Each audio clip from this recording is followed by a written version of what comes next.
හොඳයි අපිට දැන් කිරීමට නියමිතව තිබෙන්නේ ත්‍යාග පිරිනැමීමක්.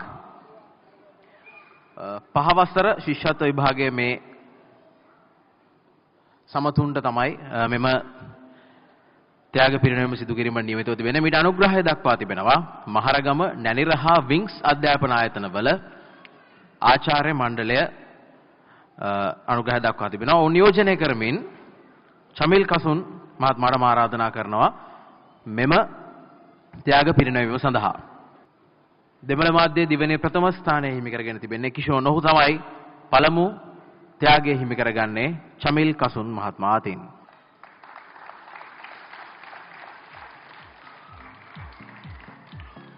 අනතුරුව ලකුණු 189ක් ලබාගෙන තිබෙනවා බෙනුක සත්සර. ටෙෂිනි දිනිත්‍යා තමයි අපගේ මීළඟ ත්‍යාගලාභිනිය වන්නේ.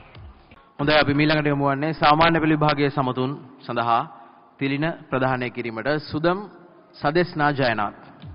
සුදමි සදෙස්නා ජයනාත් සමාවන්න. සුදමි සදෙස්නා ජයනාත්. ජනුමි මින්දුලා.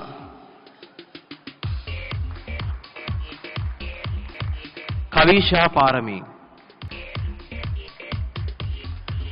වෙසක් සුබ පැතුම් ප්‍රථම ස්ථානයේ හිමි කරගෙන තිබෙනවා සනුලි සහන්‍ය.